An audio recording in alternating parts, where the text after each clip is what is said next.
नमस्कार।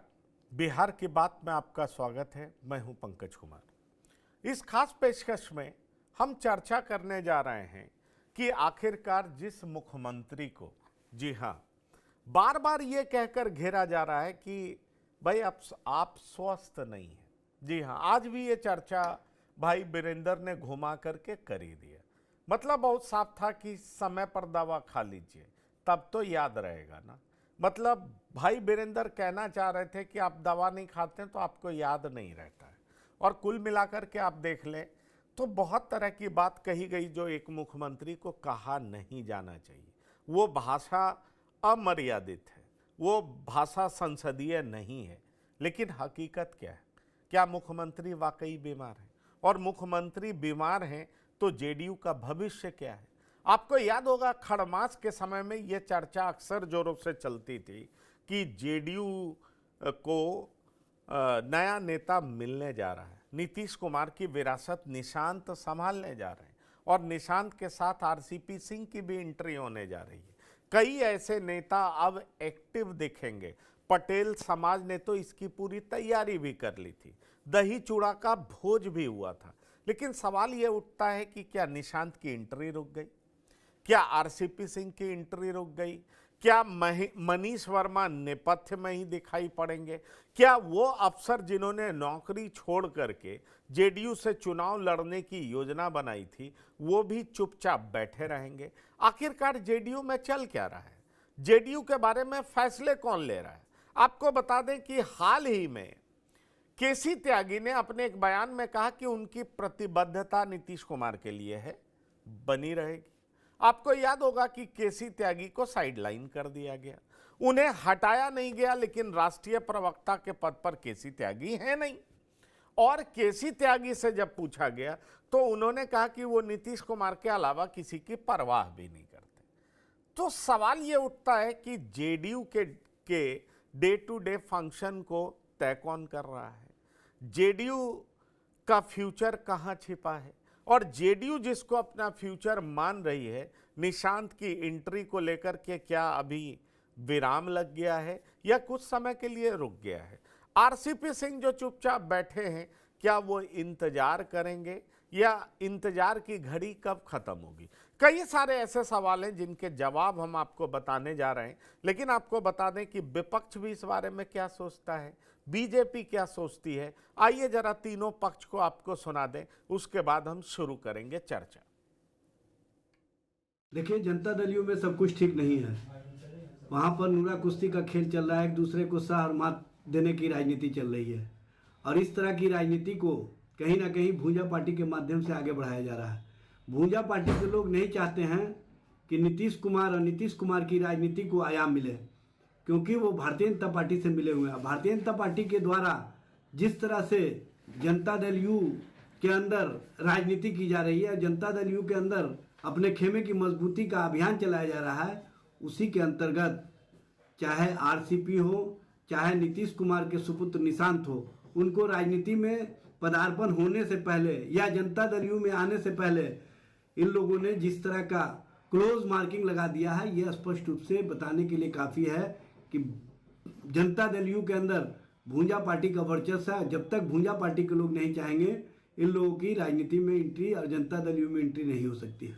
देखिए, जदयू में कौन पद पर है और कौन नहीं है, या किसकी एंट्री होगी या नहीं होगी, यह पूरी तरह उनका आंतरिक मामला है। भारतीय जनता पार्टी सहयोगी दलों की स्वायत्तता का सम्मान करती है। एनडीए का एजेंडा है विकास, सुशासन और बिहार की प्रगति। हम व्यक्तिगत चर्चाओं या अटकलों में नहीं पड़ते। हमारा ध्यान सरकार के काम और जनता की अपेक्षाओं को पूरा करने पर है। गठबंधन मजबूत है और विकास की रफ्तार जारी रहेगी। जिस तरीके से पहले केसी त्यागी जी को साइडलाइन किया गया और अब आरसीपी सिंह को वापस पार्टी में एंट्री देने से लोग मना कर रहे हैं, ये बिल्कुल तय बात है कि जदयू में गुट का कब्जा हो गया है, जिसका लीडरशिप ललन सिंह कर रहे हैं।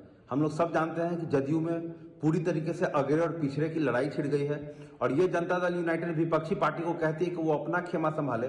मैं तो कहता हूं पहले वो अपना खेमा संभाले।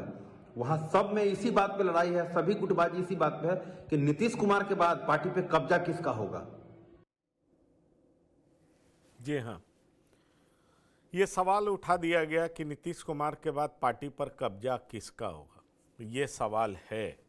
और इसका जवाब खड़मास के समय में तो दिया जा रहा था कि निशांत की एंट्री होगी, आरसीपी सिंह साइडलाइन हुए और उसके बाद फिर ये होने लगा कि आरसीपी की एंट्री होगी। केसी त्यागी को राष्ट्रीय प्रवक्ता से हटा दिया गया। फिर बात ये चल रही है कि आखिरकार क्या आरसीपी सिंह की एंट्री होगी या नहीं होगी। नीतीश कुमार की विरासत निशांत कुमार संभालेंगे या नहीं संभालेंगे। जेडीयू में आखिरकार फैसले कौन ले रहा है, हम लिए चलते हैं अपने मेहमान के पास जो हमारे साथ जुड़ रहे हैं। अभी हमारे साथ राजनीतिक विश्लेषक आलोक वत्स जी जुड़े हैं, आपका बहुत स्वागत है। हमारे साथ विनय कुमार जी जुड़े हैं पटना से। विनय जी आपका भी स्वागत है, वरिष्ठ पत्रकार हैं। विनय जी, हम लोग पहले चर्चा कर रहे थे कि खड़मास के बाद आरसीपी आएंगे, निशांत कुमार की एंट्री होगी। ललन सिंह के एक बयान के बाद लगा कि जैसे सब कुछ पर पूर्ण विराम लग गया है, क्योंकि मैं आपको बताऊं अभी केसी त्यागी ने एक बयान दिया कि उनकी प्रतिबद्धता नीतीश कुमार के लिए बनी रहेगी, पर औरों की मैं परवाह नहीं करता। आखिरकार ये जेडीयू में चल क्या रहा है?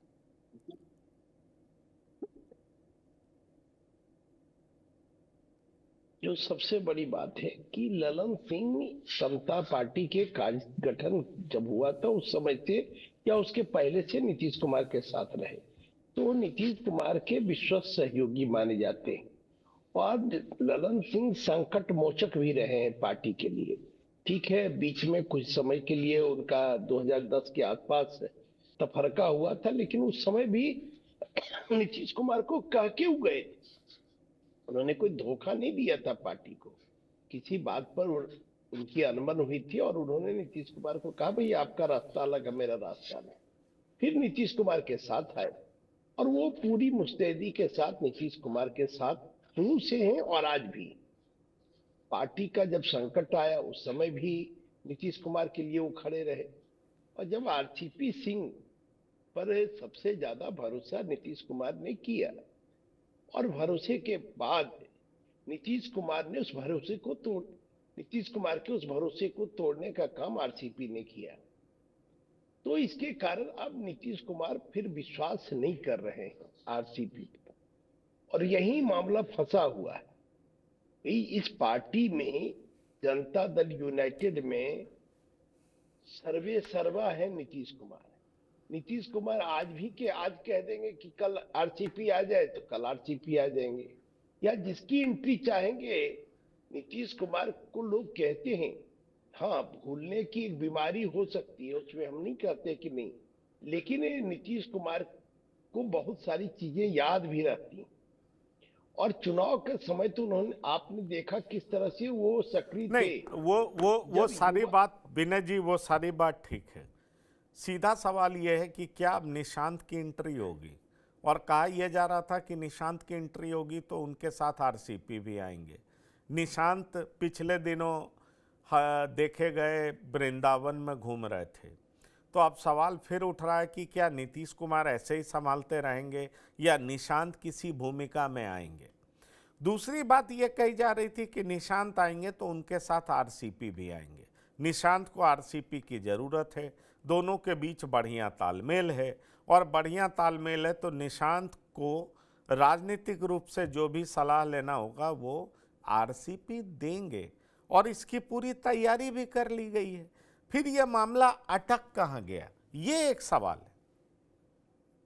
ये देखिए, सबसे बड़ी बात है, कुछ लोग जब अपने स्तर से चीजों को चलाते हैं, खबरों को चलाते हैं, तो उन खबरों में ये बात आ गई कि भाई आरसीपी की वापसी हो रही है, आरसीपी वापस आ रहे हैं, लेकिन नीतीश कुमार ने कभी उसकी सहमति दी ही नहीं। अगर नीतीश कुमार सहमति देते, क्योंकि देखिए नीतीश कुमार को जो लोग जानते हैं, हम लोग तो 40 साल से उनको जानते हैं, नीतीश कुमार जब तक अपने राजनीति में हैं तब तक निशांत को लाएंगे नहीं। हम वो राजनीति से संन्यास ले लें या राजनीति से अलग हो जाए तब निशांत की एंट्री होगी। और बिहार में कई ऐसे नेता रहे हैं, केवल नीतीश कुमार ही ने। श्री कृष्ण सिंह थे बिहार के पहले मुख्यमंत्री, जब उनके बेटे को चुनाव लड़ाने की बात हुई तो श्री राव ने उस समय भी कहा कि भाई अब अगर हमको राजनीति से कहो हट जाते हैं तभी मेरा बेटा चुनाव लड़ेगा। कर्पूरी ठाकुर ऐसे थे जो अपने जीते जी नहीं बेटा को लाए राजनीति में। चंद्रशेखर जी थे जो पूर्व प्रधानमंत्री, जब 2004 में उनके बड़े बेटे को टिकट देने की बात हुई, उस समय समता पार्टी से उनके उनके टिकट देने की बात हुई थी, और जब उस समय दिग्विजय सिंह जी जीवित थे, वो गए थे चंद्रशेखर जी से कि भाई आपके बड़े बेटे को हम टिकट देना चाहते हैं। तो चंद्रशेखर जी ने कहा कि तो मैं चुनाव नहीं लड़ूंगा, तुम अगर चाहते हो कि मैं चुनाव नहीं लड़ूं तब तो तुम दे सकते हो। फिर वापस दिग्विजय जी वापस लौट गए और उनके बड़े बेटे को टिकट नहीं मिला। बाद में उनके छोटे बेटे, चंद्रशेखर जी के छोटे बेटे जरूर चुनाव में आए, लेकिन चंद्रशेखर जी के निधन के बाद, और आज भी वो मेंबर पार्लियामेंट हैं। तो कई ऐसे नेता देश में या बिहार में हैं जो परिवारवाद के खिलाफ रहे हैं। उसमें नीतीश कुमार का भी नाम लिया जाता रहा है, शुरू से ये इनकी मान्यता रही है। चलिए ये बात आपकी मान भी लेते हैं, तो सवाल ये है कि फिर केसी त्यागी को साइडलाइन क्यों किया गया आलोक वत्स जी?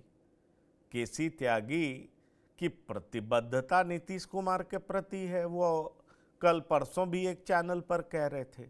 दूसरी बड़ी बात यह है कि नीतीश कुमार के एडवाइजर अभी भी वो बने हुए हैं, राष्ट्रीय प्रवक्ता नहीं है। औपचारिक तौर पर पार्टी ने उनसे किनारा नहीं किया है, लेकिन केसी त्यागी ने कह दिया है, लाइन में इशारा कर दिया कि वो नीतीश कुमार के अलावा किसी की परवाह नहीं करते। तो सवाल यह है कि ये सारे फैसले कोई ना कोई तो ले रहा है ना। केसी त्यागी को हमेशा नीतीश कुमार ढोते रहे, कभी राज्यसभा का सदस्य बना करके, दिल्ली में राष्ट्रीय प्रवक्ता के रूप में, लेकिन अब केसी त्यागी भी इनइफेक्टिव दिख रहे हैं। उनको जेडीयू का राष्ट्रीय प्रवक्ता नहीं माना जा रहा है, उनको उस पद से हटा दिया गया।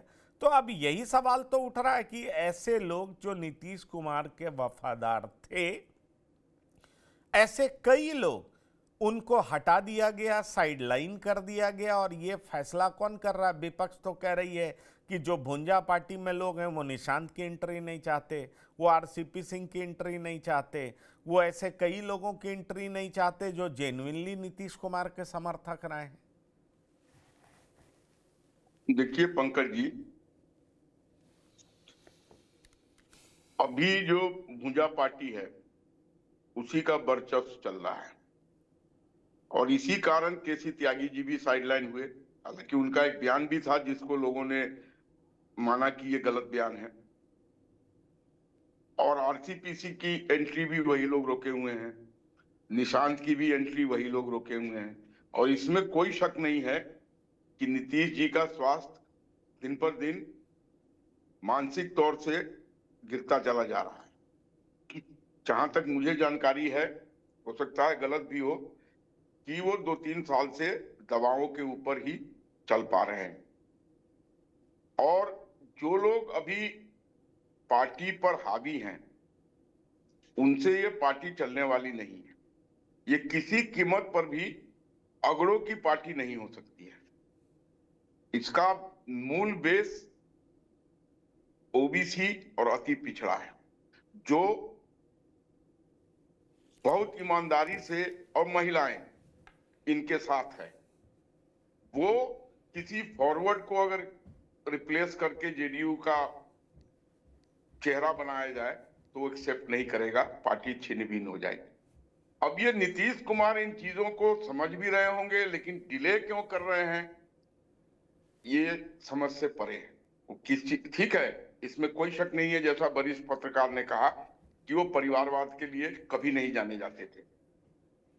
आज उनके साथ असमंजस है कि दूसरा कोई ऐसा फ्रंट लीडर है नहीं जिससे वो अपने को उससे रिप्लेस करा लें। तो अंतोगत्वा इसकी परिणति होगी कि निशांत की एंट्री होगी, चाहे जितना भी लेट हो जाए। और जिस तरीके से पटेल समाज आरसीपी सिंह का वहां पर स्वागत कर रहे थे, अभिनंदन कर रहे थे, उससे लगता है कि देर सवेर उनकी भी एंट्री हो जाएगी। तो अब ये देखना है कि ये कितना समय लेगा। ये नीतीश जी के ऊपर ही डिपेंड करेगा। नहीं, हालांकि वो उनके नीतीश मुंह जी से के निकला ऊपर एक शब्द जी। पार्टी के लिए अंतिम वाक्य होगा। वो जिसके बारे में कह देंगे उसको पार्टी एक्सेप्ट कर लेगी बगैर किसी हिचक के, नहीं, बगैर ठीक किसी है, endorsement। ये बात सच है, लेकिन एक खबर जो मेरे पास है वो ये है कि ललन बाबू से मिलने लोग गए थे, आरसीपी सिंह के लोग भी गए थे कि भाई आरसीपी सिंह के नाम की एंट्री आप दे दीजिए, हरी झंडी दे दीजिए।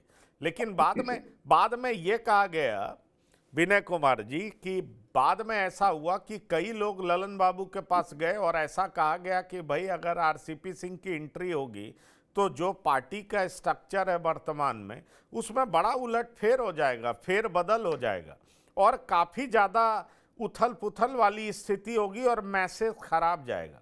और कहा यह जाता है उसके बाद ही ललन बाबू जब लखीसराय आए और उनसे यह सवाल किया गया तो उन्होंने खुल करके कह दिया कि नहीं वो कैसे आएंगे हमारी पार्टी में, और उन्होंने खुल करके विरोध जता दिया, और विरोध जता दिया तो इस पर पूर्ण विराम लग गया। अब कहा यह जा रहा है कि फिलहाल अभी इसलिए रुक गया है क्योंकि निशांत की एंट्री पर भी बात रुकी हुई है और निशांत की एंट्री नहीं होगी तो आरसीपी सिंह की भी एंट्री नहीं होगी, इस तरह की बात कही जा रही है। अभी ये रुका हुआ है, ठहर गया है, मतलब आप कह सकते हैं कुछ समय के लिए टल गया है, लेकिन पूर्णतया नहीं टला है, ये बात कही जा रही है। पहले ललन सिंह की रजामंदी ले ली गई थी, ये कुछ लोग हमें बताते हैं, और फिर बाद में कुछ लोग और मिलने गए।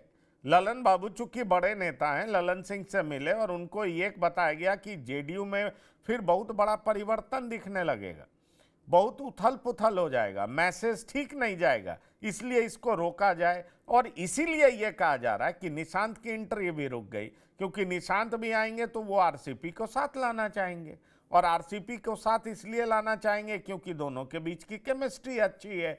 तो यही वजह रही कि ललन सिंह आए और उन्होंने साफ तौर पर अनाउंस कर दिया कि फिलहाल क्या, उन्होंने कह दिया नहीं एंट्री वाली कोई बात नहीं है, वो तो 75 से 43 पर लेकर के चले गए थे, उनकी जरूरत पार्टी को क्या है। विनय जी।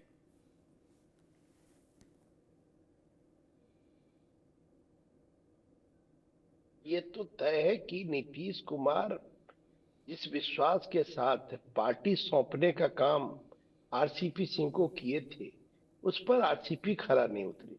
संगठन की भी जिम्मेदारी उनके पास थी, चुनाव में टिकट डिस्ट्रीब्यूशन की भी जिम्मेदारी उनके पास थी। बावजूद बिहार में जदयू का परफॉर्मेंस 2020 में बहुत खराब रहा। तो कहीं ना कहीं जब परफॉर्मेंस खराब होता है तो किसी न किसी के ऊपर जिम्मेदारी तो तय होगी। किनके कारण ऐसा हुआ? क्योंकि पूरा संगठन का काम आरसीपी सिंह देख रहे थे, पार्टी डिस्ट्रीब्यूशन, टिकट डिस्ट्रीब्यूशन का काम आरसीपी सिंह देख रहे थे, तो नेता को तो जवाबदेही लेनी पड़ेगी। अगर सफलता मिलती है तब भी उसकी वाहवाही होती है, जब उसकी भद पिटती है तो भी ताली भी सुनना पड़ता है। ये राजनीति में होता है। अब सफल हो गए तो सफल हो गए, और जब सफल लोग होते हैं तो उसके 100 लोग हो जाते हैं, हिस्सेदार होते हैं। जब आप विफल होते हैं तो उसकी जवाबदेही लेने के लिए कोई लोग तैयार नहीं होता है। तो इसी में आरसीपी सिंह की उस समय जो जिम्मेदारी दी गई थी उस जिम्मेदारी पर पूरी तरह खरा नहीं उतरी। तो मुझे लगता है कि आरसीपी सिंह की वापसी थोड़ा दिक्कत है जदयू में। और जहां तक लोग नीतीश कुमार पसंद करना नहीं पसंद करना, देखिए राजनीति में क्या है कि राजनीति में आप व्यक्तिगत रूप से पसंद कर रहे हैं। अब पार्टी के लोगों की क्या पसंद है, पार्टी के सहयोगियों की क्या पसंद है, इस पर भी ध्यान देना पड़ता है। और जब सब लोग कह रहे थे कि नीतीश कुमार फिनिश हो जाएंगे, नीतीश कुमार में अब कुछ नहीं बचा है, आरसीपी सिंह के बड़े नेता कह रहे थे कि वो सारी बात ठीक है। हमारे साथ संतोष कुमार जी भी जुड़ गए हैं, लेकिन जेडीयू को चिंता अपने फ्यूचर की तो होगी ना, इस बात को भी तो समझना पड़ेगा। जेडीयू के नेता ललन बाबू तो नहीं हो सकते हैं। जेडीयू के नेता मतलब सर्वोपरि टॉप लीडर क्योंकि जेडीयू का आधार वोट बैंक भूमिहार का नहीं है, नहीं, जेडीयू का आधार पंकज वोट जी, बैंक ब्राह्मणों का नहीं है। बात बहुत साफ है। और अगर ऐसा है आप दावे के साथ कह सकते हैं तो वो अलग बात है, लेकिन जेडीयू को वोट जिसका भी मिलता हो, पर एक बात ये तो तय है ना कि उसका आधार वोट बैंक कुर्मी और कुशवाहा ही है। जैसे लालू प्रसाद की पार्टी का आधार वोट बैंक की यादव भी है और मुसलमान है, ऐसा कहा जाता है। तो सवाल यह है कि जैसे अगर मुसलमान कुछ दर का, तो कुछ लोग कहते हैं कुशवाहा भी दर का आधार वोट बैंक से। लेकिन आधार वोट बैंक जेडीयू का क्या है? वो कौन लोग हैं जो निशांत को लाना चाहते हैं? और ये बात परवान कैसे चढ़ा? और सवाल यह है कि नीतीश अपनी विरासत किसको देंगे, इसको लेकर के चर्चा तो पुरजोर होती ही रही है। अब बड़ी अच्छी बात हमारे कॉन्क्लेव में उपेंद्र कुशवाहा ने कहा था, नीतीश अगर इमेज बचाते हैं तो पार्टी नहीं बचेगी, और पार्टी बचाते हैं तो इमेज नहीं बचेगा। उनको परिवारवाद में इन्वॉल्व होना होगा अगर पार्टी बचाना चाहते हैं, और अगर इमेज बचाना चाहते हैं तो पार्टी भूल जाए, कोई और नहीं संभाल पाएगा।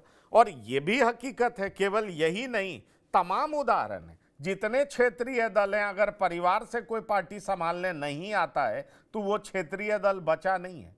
तो संतोष जी, यही आपसे सवाल है कि भाई निशांत की एंट्री खड़मास के बाद हो रही थी, खड़मास तो कब का बीत गया, फरवरी बीतने जा रहा है, तो निशांत कहाँ रह गए, आरसीपी सिंह कहाँ रह गए, मनीष वर्मा नेपथ्य में क्यों हैं, कई सारे ब्यूरोक्रेट साइडलाइन क्यों हैं जो बीच नौकरी में छोड़ करके बाहर आए थे इस उम्मीद में कि उनको टिकट मिलने जा रहा है। दिनेश राय एक नाम है, उनमें कई सारे ऐसे नाम हैं, राजेश राय या माफ करिएगा कोई राय हैं जिन्होंने रिजाइन किया था और उनके बारे में तय माना जा रहा था कि वो चुनाव लड़ेंगे। तो आखिरकार अब जो सवाल उठ रहा है, आरजेडी भी उठा रही है, कांग्रेस भी उठा रही है, कि अब जो भुंजा पार्टी है वही फैसले ले रहा है। भुंजा पार्टी में क्या बीजेपी के लोग शामिल हो गए? वो फैसले जेडीयू के बारे में कर कौन रहा है, ले कौन रहा है? सवाल ये उठ रहा है संतोष जी। अनम्यूट करिए, अनम्यूट करिए, अनम्यूट करिए।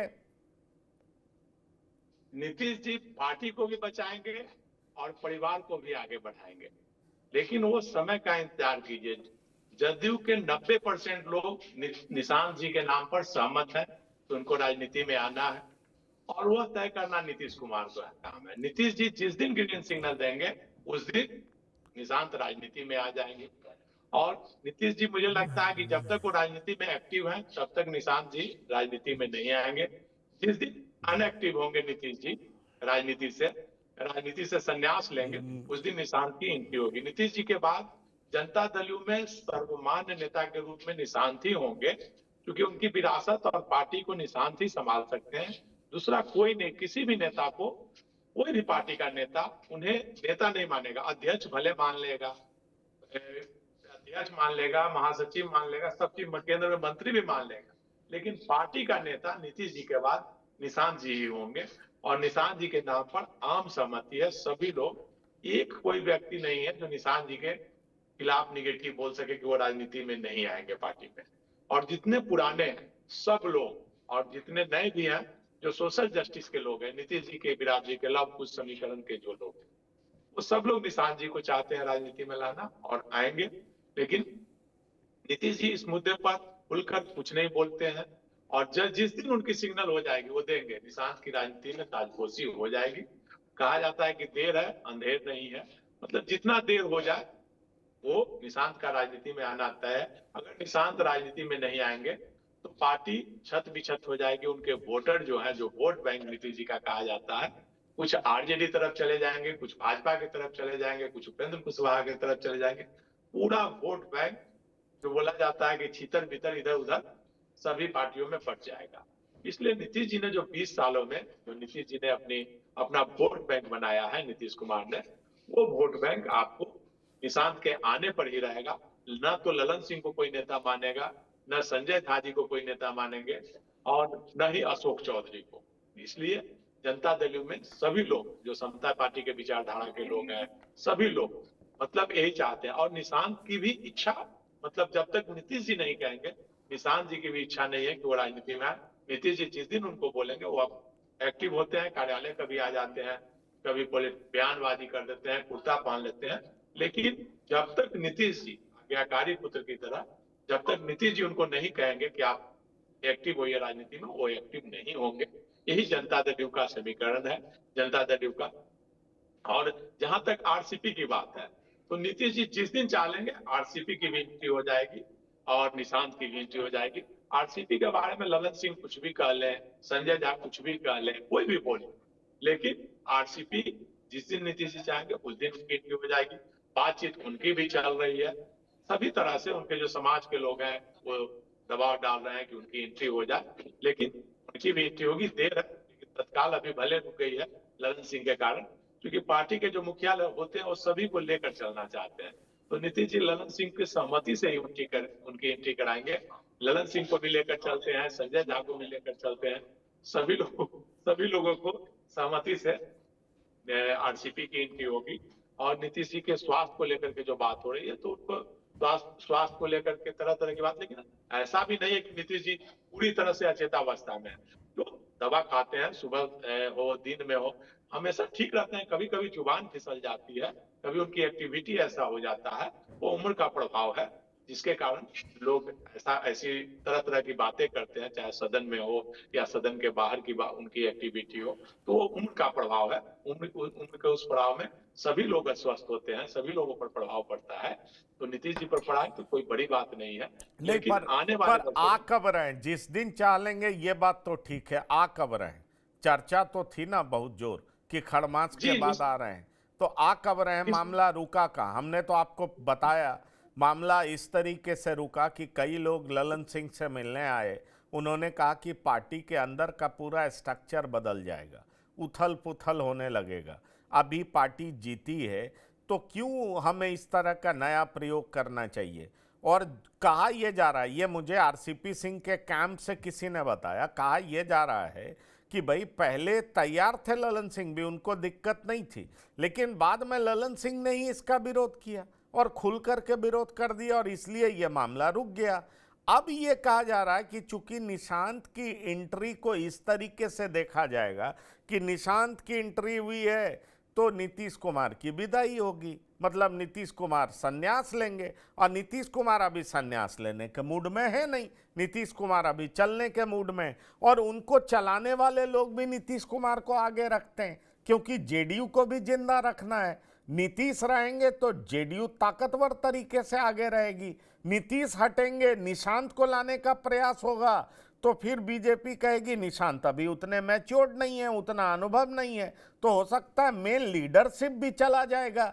इसलिए ये बात जो जेडीयू के करीबी लोग हैं, मतलब जो जेडीयू में हैं लेकिन प्रो बीजेपी जिनको कहा जाता है, वो भी नहीं चाहते कि नीतीश कुमार हट जाए, नीतीश कुमार ही चेहरा रहें, और नीतीश कुमार चेहरा रहेंगे तभी तो उनका वैल्यू रहेगा। तो ये सारी बातें अंदर खाने चलती हैं जब कई लोगों से आप पूछेंगे तो। और आरसीपी सिंह के बारे में कहा जा रहा है कि निशांत आएंगे तो अपने साथ आरसीपी सिंह को लाएंगे, क्योंकि आरसीपी सिंह के तौर पे एक एडवाइजर भी चाहिए जो उनको हर कदम पर बता सके कि कैसे आगे बढ़ना है। क्योंकि निशांत की एंट्री पर अभी फिलहाल रोक लगी है, इसीलिए आगे जो है आरसीपी सिंह कब आएंगे इस पर भी अभी रोक लग गया है। इस तरह की बात कही जा रही है संतोष जी। देखिए, निश्चित तौर पर आरसीपी की एंट्री पर फिलहाल भले रोक लग गई है, और निशांत की एंट्री पर भी, निशांत की एंट्री पर तो सभी लोगों की सहमति है, केवल वन मैन नीतीश जी की सहमति होनी है। जिस दिन नीतीश जी की सहमति होगी उस दिन वो आ जाएंगे। और नीतीश जी राजनीति के मंझे हुए खिलाड़ी हैं, वो भाजपा जैसे राष्ट्रीय पार्टी को, भाजपा अमित शाह और नरेंद्र मोदी जैसे नेता को साष्टांग करवा देते हैं, झुकने पर मजबूर करवा देते हैं। तो नीतीश जी भले अस्वस्थ हैं, लेकिन राजनीतिक सूझबूझ में उनकी कोई कमी नहीं आई। वो अपना जब स्वस्थ रहते हैं उस समय वो निर्णय लेते हैं, और हमेशा निर्णय लेते हैं और सही निर्णय लेते हैं। तो निशांत के बारे में भी वो निर्णय लेंगे। वो मुझे जो लगता है वो राजनीति से संन्यास लेंगे और निशांत की एंट्री कराएंगे, यही मुझे लगता है। और आरसीपी की भी एंट्री होगी, और नीतीश कुमार सबको लेकर चलते हैं, ये किसी को छोड़कर नहीं, नहीं चलते हैं। ठीक है, पार्टी में सबको लेके चलते हैं, पर वो जैन जी का क्या होगा? आलोक वत्स जी, हर पार्टी ने अपना अगले जनरेशन को आगे रख दिया। तेजस्वी यादव आरजेडी में मैच्योर्ड नेता के तौर पर उभर आए हैं, चिराग पासवान हैं ही। और अगर हम बात करें जेडीयू का, तो भाई जेडीयू को भी तो अगला जनरेशन सामने लाना पड़ेगा, ये बात तो होगी। और यही बात तो हो रही है कि खड़मास के बाद, खड़मास तो कब का बीत गया, अब चर्चा ये है कि भुंजा पार्टी जो नीतीश कुमार के इर्द गिर्द है वही निशांत को आने नहीं दे रहा है, क्योंकि उन लोगों को अपनी स्थिति को लेकर के इनसिक्योरिटी है। वही आरसीपी सिंह की एंट्री होने नहीं दे रहा है, वही मनीष वर्मा को नेपथ्य में देखना चाहता है, वही कई ऐसे नेताओं को जो कि नीतीश कुमार के आधार वोट बैंक के नेता हैं, उसी बिरादरी से आते हैं, उनको हाशिए पे इसीलिए रखा गया है। और ये भुंजा पार्टी चाहता है, भुंजा पार्टी में कई लोगों के नाम आते हैं। तो आखिरकार ये मान लिया जाए कि अभी भुंजा पार्टी इतना सक्रिय है, नीतीश कुमार अभी इस बारे में फैसला नहीं ले पा रहे हैं, और इसीलिए ये मामला फिलहाल कुछ समय के लिए रुका हुआ है। अभी जो बातें हो रही थी उसमें कुल मिला जुला के लब्बो लुआब यही था कि देर सवेर निशांत जी का आना अवश्यम भावी है, उसके बगैर पार्टी। और आपने सही कहा कि ये जेडीयू का लीडरशिप भूमिहार, ब्राह्मण, कायस्थ या कोई बनिया नहीं ले सकता है। और जिस तरीके से हमने देखा है, जितने भी ये पारिवारिक परंपरा के पार्टी रहे हैं, उसमें सब में उन्हीं के आल औलाद को आगे करके पार्टी जीवित रही है। एग्जाम्पल देने की जरूरत नहीं है, पूरे भारत में जहां जहां ये लोग विराजमान हैं वो सबको पता है। और जो लोग जेडीयू में प्रो बीजेपी हैं वो भी प्रदर्शित है। तो अगर कुछ ऐसा हुआ तो हो सकता है एक सेक्शन या कुछ नेता, बड़े नेता बीजेपी की तरफ रुख कर लें। आगे उनका क्या भविष्य होगा बीजेपी में ये तो वही जानेंगे, लेकिन इसमें कहीं कोई शक नहीं है, जो नीतीश कुमार ने वोट बैंक बनाया है, अपना बेस बनाया है, उसमें अभी के स्थिति में निशांत कुमार के अलावा कोई नहीं है जिस पर लोगों का विश्वास बन पा रहा होगा। उपेंद्र कुशवाहा जी एक बड़े लीडर हैं, लेकिन उनकी विश्वसनीयता पर बहुत प्रश्न लग गया है उनके खुद के पार्टी में, और मुझे नहीं लगता है कि उनको लोग उस ढंग से एक्सेप्ट करेगा। तो साल भर हो जाए, 6 महीना हो जाए, चलिए ठीक है, समझेंगे कि ठीक मैं है, कारगर तो ढंग से सरकार चला सकता हूं, चलिए वो समझेंगे कि मैं कारगर ढंग से सरकार चला सकता हूं, वो चलाते रहेंगे। अंतोगत्वा उनको ये गद्दी सौंपनी पड़ेगी। इसमें कहीं कोई अगर पार्टी को तो विनय जी, वो पटेल समाज का जो दबाव था लगातार कि भाई लिया जाए, पोस्टर्स लगाए जा रहे थे, होर्डिंग्स लगाए जा रहे थे, वो फिलहाल थम गया है, या आपको क्या लगता है? आपको लगता है कि नीतीश कुमार 29 तक बने रहेंगे और तब तक निशांत इंतजार करते रहेंगे? ये संभावना दिखाई पड़ती है आपको? नहीं, देखिए, सबसे बड़ी बात क्या है कि पटेल समाज के लोग चाहते हैं कि आरसीपी आ जाए पार्टी में, और ये कोई नई बात नहीं है। उस समाज के लोग जानते हैं कि आरसीपी पढ़े लिखे हैं, काबिल हैं, संगठन करता है, तो आरसीपी के आने से पार्टी को मजबूती मिलेगी। लेकिन पार्टी छोड़कर भी तो खुद आरसीपी गए थे, तो इसलिए कहीं न कहीं ये मामला फंसा हुआ। दूसरी तरफ जो है, जदयू के लिए अभी जो कहा जाता है कि जदयू के लिए नीतीश मजबूरी है, लेकिन भविष्य के लिए निशांत जरूरी है। तो ये इस द्वंद्व के बीच से पार्टी फंसी हुई। आज की तारीख में भी जो एनडीए लीडरशिप है, जदयू का जो लीडरशिप है, वो कोई खतरा मोल लेना नहीं चाहता है, क्योंकि नीतीश कुमार के नाम पर इतना बड़ा जनादेश मिला, और ये जनादेश मिले हुए अभी बहुत कम समय बीता है। 200 से अधिक सीटें विधानसभा में जीतना किसी भी गठबंधन के लिए 243 में से 202 सीटें बहुत बड़ी उपलब्धि है। और इस जनादेश का मेरे समझ से न तो एनडीए अनादर करना चाहता है, न तो जदयू अनादर करना चाहता है। इसलिए मजबूरी है, दोनों अलायंस की भी मजबूरी है, जदयू की भी मजबूरी है कि नीतीश कुमार अभी रहे। और नीतीश कुमार एक विजनरी लीडर है। और संतोष जो कह रहे थे कि 90%, मुझे तो लगता है 90 नहीं, 99% जदयू के कार्यकर्ता, समता पार्टी के जो कार्यकर्ता है वो चाहते निशांत आए। लेकिन निशांत तभी आएंगे जब नीतीश कुमार संन्यास ले लेंगे, क्योंकि नीतीश कुमार को हम लोग बहुत लंबे समय से जानते हैं। वो अपने चेहरे नहीं तो पर कोई दाग पर लगने, दिल्ली में नीतीश के बेहद करीबी केसी त्यागी को साइड किसने कर दिया विनय जी? केसी त्यागी को देखिए, साइड क्यों किया अगर गया? क्या केसी उनका त्यागी बयान वजह था कि वो पैलेस्टीन और इजराइल के बीच पैलेस्टीन के सपोर्टर थे? आपको याद होगा बांग्लादेश के खिलाड़ी को आईपीएल से हटाया गया, उसके समर्थन में उन्होंने बयान दिया था कि मुस्तफिजुर को हटाया नहीं जाना चाहिए था। तो ये माना जाता है कि भाई ये बयान एक बड़ी वजह बनी। आखिरकार क्या वजह रही? केसी त्यागी भी तो समता पार्टी बनाने वालों में से एक थे, तो क्या वजह रही कि केसी त्यागी को भी हटा दिया गया?